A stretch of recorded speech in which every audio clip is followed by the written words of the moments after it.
শিক্ষক নিয়োগে বেনিয়মের ছড়াছড়ি, ভুরি ভুরি অভিযোগে জেরবার সমাজ। আদালতের নির্দেশে নিত্যদিন চাকরি যাচ্ছে অযোগ্যদের। এই পরিস্থিতিতে এবার শিক্ষকদের বিভিন্ন লোন দেওয়ার ক্ষেত্রে ধীরে চলো নীতি নিল বালুরঘাটের একটি সমবায় ব্যাংক। এই বিষয়টি সামনে আসতেই চাঞ্চল্য ছড়িয়েছে জেলা জুড়ে। প্রশ্ন উঠছে, তাহলে কি রাজ্যের ভুয়ো শিক্ষকদের চাকরি বাতিলের ঘটনায় এবার সমাজ গড়ার আসল কারিগররাও বর্তমান আর্থসামাজিক প্রেক্ষাপটে অনিশ্চয়তার মুখে পড়ছেন? বালুরঘাটের একাধিক শিক্ষক এরকম সমস্যার সম্মুখীন হয়েছেন বলে অভিযোগ।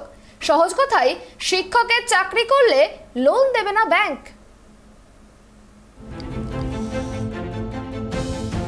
রাজ্যে ভুয়ো শিক্ষকদের চাকরি বাতিলের ঘটনায় বৈধ শিক্ষকরাও সামাজিক প্রশ্ন চিহ্নের মুখে। সামাজিক অমর্যাদার পাশাপাশি সামাজিক হয়রানির শিকার হতে হচ্ছে বিভিন্ন ক্ষেত্রে। অথচ এতদিন এই শিক্ষকেরাই ছিলেন সমাজের সম্মানীয় ব্যক্তি। হাইকোর্টের নির্দেশে চাকরি বাতিল হয়েছে বা হচ্ছে একাধিক শিক্ষক ও অশিক্ষক কর্মচারীদের। কিছু ক্ষেত্রে বাতিল হলেও এখনো চলছে বাতিলের প্রক্রিয়া। প্রতিনিয়ত দুর্নীতি খুঁজে চলছে কেন্দ্রীয় সংস্থা ইডি। আর এই কারণেই সমস্যায় পড়ছেন শিক্ষককুল। সাধারণত চাকুরি প্রাপ্তির পর শুরু হয় বিবাহিত জীবন, প্রয়োজন পড়ে গৃহ নির্মাণ সহ অন্যান্য প্রয়োজনে আর্থিক ঋণের ব্যবস্থা। অপরদিকে চাকুরিজীবীদের ব্যাংক থেকে লোন নিতে খুব একটা সমস্যা হতো না, কিন্তু শিক্ষকের ক্ষেত্রে ব্যাংকগুলি সাধারণত বুঝে নিতে চাইছে সেই শিক্ষকের চাকরি আইনত বৈধ কিনা, শিক্ষকের নিয়োগ কতদিন আগে হয়েছে সে বিষয়ে খুঁটিনাটি তথ্য জানতে চাইছে ব্যাংক। ঠিক এইভাবেই বিভিন্ন প্রশ্নের সম্মুখীন হতে হচ্ছে বৈধ নিয়োগের শিক্ষকদেরও, যা শিক্ষকদের কাছে অমর্যাদার প্রশ্ন হয়ে দাঁড়িয়েছে।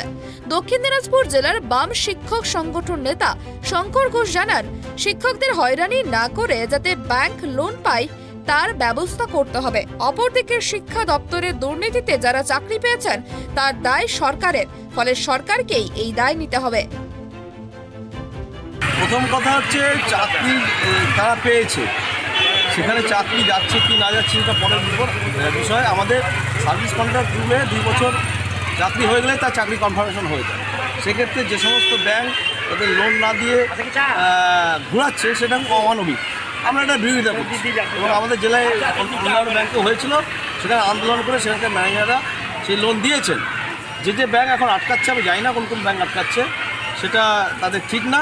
তাদের কাছে প্রয়োজনীয় সিকিউরিটি নিয়ে শিক্ষকদেরকে হয়রানি না করে তাদের লোনটা যাতে তারা পায় সেই ব্যবস্থা করতে হবে। এই যে শিক্ষক নিয়োগ দুর্নীতি হলো, একটা সরকারের একটা গাফিলতি, সেই জায়গায় শিক্ষকরা বা যারা স্থায়ী শিক্ষক তারা তাদেরকে পোহাতে হচ্ছে এই হয়রানির শিকার। শিক্ষক নিয়োগ দুর্নীতিতে যারা চাকরি পেয়েছে তাদের থেকে দোষী হচ্ছে সরকারের পলিসি। এবার চাকরি গেলে সরকারকেই তাদের চাকরি ফিরিয়ে দিতে হবে। কিন্তু একজন শিক্ষক তার চাকরি পাওয়ার পর তার নতুন জীবন শুরু হয়, সেখানে ঘর বাড়ি থেকে আরম্ভ করে তার বিবাহিত জীবন শুরু হয়। সেক্ষেত্রে তারা লোন নিতে চাইলে লোন দিতে হবে, না হলে সরকারকেই স্টেপ নিতে হবে এই বিষয়ে। তৃণমূল শিক্ষা সেলের সদস্য তথা তৃণমূল নেতা শিক্ষক বিপুল কান্তি ঘোষ জানান, ব্যাংক কর্তৃপক্ষ সাধারণত ঋণ দেওয়া বা নেওয়ার ক্ষেত্রে সিকিউরিটি বা কাগজপত্র দেখে নেয়। ঋণের বিষয়টি ব্যাংকের ব্যাপার, ব্যাংক সবকিছু খতিয়ে দেখতেই পারে। দেখুন, এটা তো পুরোপুরি ব্যাংকের ব্যাপার। ব্যাংক তাদের কি কাগজপত্র জমা নিয়ে তাদেরকে লোন দিয়েছে বা কিসের উপর ডিপেন্ডেন্সে লোন দিয়েছে সেটা ব্যাংকই ভালো বলতে পারবে।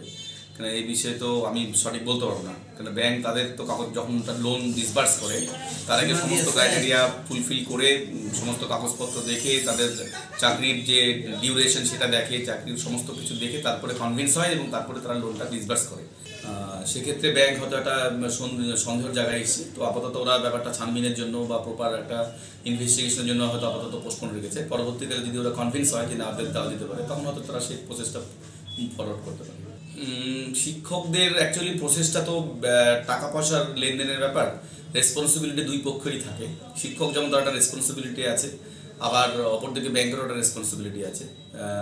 মানে একটা যেমন মুদ্রার রেপিট ওপিট হয়, মানে রাইট অ্যান্ড রেসপন্সিবিলিটিস একটা হয় এরকম, বা ডিউটিস হয়, সেরকম একই রকমভাবে আমার মনে হয় না যে খুব একটা শিক্ষকদের এখানে মানে মর্যাদা হানি হচ্ছে। ব্যাংক যেহেতু একটা সময় সাপেক্ষ ব্যাপার, মনে হয় সম্ভবত ওরা প্রপার ইনভেস্টিগেশন করছে যে যদি যার ইয়েটা প্রপার হয় বা তার যদি প্রপার কনভিন্স মনে করে যে না তাকে দেওয়া যেতে পারে, সেক্ষেত্রে ব্যাংক নিশ্চয়ই আগামী দিনে লোন দেবে বলে আমার বিশ্বাস। অখিল ভারতীয় রাষ্ট্রীয় শিক্ষক মহাসংঘের সদস্য শুভেন্দু বক্সী জানান, নিয়োগ দুর্নীতিতে যাদের নাম জড়িত তাদের তো চাকরি যাচ্ছেই, কিন্তু যারা বৈধভাবে চাকরি পেয়েছেন এই ঘটনায় তাদেরও প্রশ্নচিহ্নের সামনে পড়তে হয়েছে। বৈধ শিক্ষকদের বিভিন্নভাবে সামাজিক হয়রানি হতে হচ্ছে।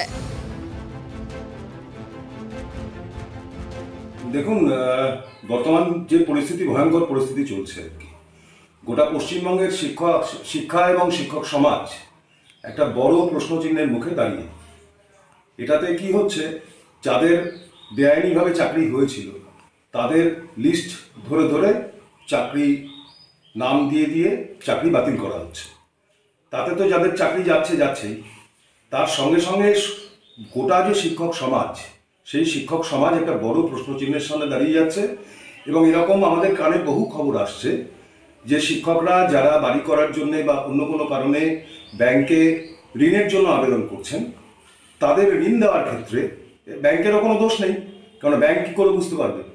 সুতরাং ব্যাংক স্বাভাবিকভাবেই তাদেরকে কোয়ারি করছে বিভিন্ন রকমের, এবং এতে করে কিন্তু যারা বৈধ শিক্ষক, বৈধভাবে নিয়োজিত যারা শিক্ষক, তাদেরকেও কিন্তু একটা বড় প্রশ্নচিহ্নের সম্মুখে দাঁড়িয়ে যেতে হচ্ছে এবং অযথা কিছু সামাজিক হয়রানির মধ্যে পড়তে হচ্ছে। দক্ষিণ দিনাজপুর সেন্ট্রাল কোঅপারেটিভ ব্যাংকের সিইও তনুজ কুমার সরকার জানান, ব্যাংক ব্যবসা করতে এসেছে, ফলে ঋণদানের ক্ষেত্রে সমস্ত কিছু দেখে নিতে হয় যাতে তা পরিশোধ হতে পারে। বর্তমানে শিক্ষকদের নিয়োগ দুর্নীতির ক্ষেত্রে কিছুটা সতর্ক থাকতে হচ্ছে। ইনস্ট্রাকশন আমরা কিছু নেই, যারা লোনের এলিজিবল আমরা সবাইকেই আমরা লোন দিই এবং দেব, কিন্তু যেহেতু একটা মানে অস্থিরতা চলছে নানা জায়গায়, এবং আমরা একটু খবর পেয়েছি আমাদের দক্ষিণবঙ্গের বেশ কিছু ব্যাংক আছে যেখানে তারা আরও অনেক বেশি লোন দিয়েছিলেন, মানে স্কুল মাস্টার যারা আছেন, পরবর্তীকালে দেখা যায় তাদের অনেকের চাকরি চলে গেছে, সুতরাং তাদের কিন্তু সেই লোনগুলো রিকভার করতে অসুবিধা একটু হচ্ছে আর কি। কারণ চাকরি চলে গেলে আমরা যেটা করি সেটা হচ্ছে তাদের ব্যাংক অ্যাকাউন্ট থেকে স্ট্যান্ডিং ইনস্ট্রাকশনে টাকা কেটে নিই যখন তাদের মাইনে ঢোকে। যদি মাইনে ঢোকা বন্ধ হয়ে যায় আমরা সেটা আর ইউজ করতে পারছি না সেই আমাদের ব্যাপারটা। তো সেই জন্য আমরা একটু দেখে দিচ্ছি যে যদি কারোর চাকরি পরবর্তীকালে অবশ্যই মানে কোনো হার্ম হলো না, থেকে গেল, তাহলে আমাদের লোন দিতে কোনো আপত্তি নেই। কিন্তু আমরা এখনও দেখছি আর কি আগামী দিনে আরও কোনো অর্ডার কিছু বেরোয় কিনা, বা আমাদের জেলায় কি পরিস্থিতি বা কতজনে যাচ্ছে, বা যদি যায়, যাওয়াটা অবশ্যই কাম্য নয়, কারণ এটাও আমাদের একটা বিজনেস এবং ব্যাংকিং বিজনেস তো আমরা বন্ধ করবো না। আমরা লোন দিতে সবসময় ইচ্ছুক, কিন্তু তবু একটু ধীরে একটুখানি চলছে এই কারণেই যে পরবর্তী কি পরিস্থিতি উদ্ভব হয় সেই জন্য, মানে সেটা দেখার জন্য। কোন সালের পর থেকে আপনারা এটা যে সালগুলো নিয়ে একটু ডিসপিউট চলছে আর কি নানা লেভেলে, সেইগুলো নিয়েই আমরা এ করি। পুরোনো শিক্ষকদের নিয়ে আমাদের কোনো কত সাল থেকে মোটামুটি দেখছি যে সালগুলো নিয়ে আর কি এখনো মানে নানা জায়গায় মানে কেস চলছে আর কি, সেই সালগুলোকে নিয়ে। চাকরিজীবীদের ব্যাংক থেকে লোন নিতে এতকাল যাবৎ যে সমস্যা ভোগ করতে হয়নি, এখন সেই সমস্যার সম্মুখীন হতে হচ্ছে। কিন্তু শিক্ষকদের ক্ষেত্রে ব্যাংকগুলি সাধারণত বুঝে নিতে চাইছে সেই শিক্ষকের চাকরি আইনত বৈধ আছে কিনা, আর এর কারণেই সমস্যায় পড়ছেন গোটা শিক্ষক সমাজ। দক্ষিণ দিনাজপুর থেকে সন্তু দাসের রিপোর্ট, ট্রাইব টিভি।